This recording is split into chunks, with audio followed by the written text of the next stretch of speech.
તો સુરતના ઉધના વિસ્તારમાં વર્ષો જૂના વૃક્ષોનું નિકંદન કાઢવામાં આવ્યું છે। અહીંના એક બિલ્ડરે આ વૃક્ષોનું નિકંદન કાઢી નાખ્યું છે।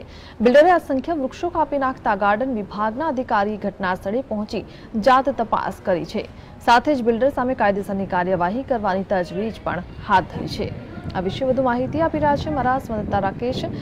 રાકેશ, જણાવો કે જે રીતે हजारों वृक्षों ने कापी नाखवामां आव्या छे ने कायदेसरनी कार्यवाही करवानी मांग पण करी रह्या छे। स्थानिको शुं जाणकारी छे?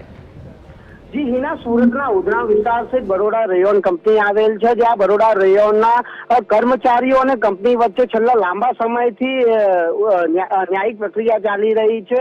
पगार अने जे अन्य પડતર પ્રશ્નોને લઈને આ પ્રક્રિયા ચાલી રહી છે। તદુપરાંત જે પ્રીમાઇસીસમાં જે વૃક્ષો આવેલું છે, વૃક્ષોનું આદોડ બિલ્ડર દ્વારા નિકંદન કરી દેવામાં આવ્યું છે, જેને લઈને સ્થાનિક લોકો દ્વારા આ બાબતની રજૂઆત ગાર્ડન ખાતાના અધિકારીઓને કરવામાં આવી હતી। ઘટનાની જાણ થતા अधिकारीओ पण स्थल पर पहुंची गया था ने तपास हाथ धरी हती। जो के जे बिल्डर छे, बिल्डरना द्वारा जणाववामां आवी रह्युं छे के आ अंगे परवानगी लेवामां आवी हती, तो अधिकारीओ द्वारा परवानगीनो लेटर पण मेळववामां આવ્યો હતો। जो के लेटरमां वर्ष 2003 ની परवानगी छे અને તેમાં પણ કન્ડિશનના આધારે આ વૃક્ષો બમણા રોપી નિકંદન કરવાનું દર્શાવવામાં આવી રહ્યું છે। તો પત્ર પરથી સ્પષ્ટ સાબિત થઈ રહ્યું છે કે આ ખોટી રીતના તમામ વૃક્ષોનું નિકંદન કરવામાં આવ્યું છે, જેને લઈને गार्डन विभाग તેમજ ફોરેસ્ટ ખાતાના અધિકારીઓ દ્વારા હવે એક બિલ્ડર સામે તપાસનો ગાળિયો ઝીકવાની પણ કવાયત હાથ ધરવામાં આવી છે। જી રાકેશ, આભાર।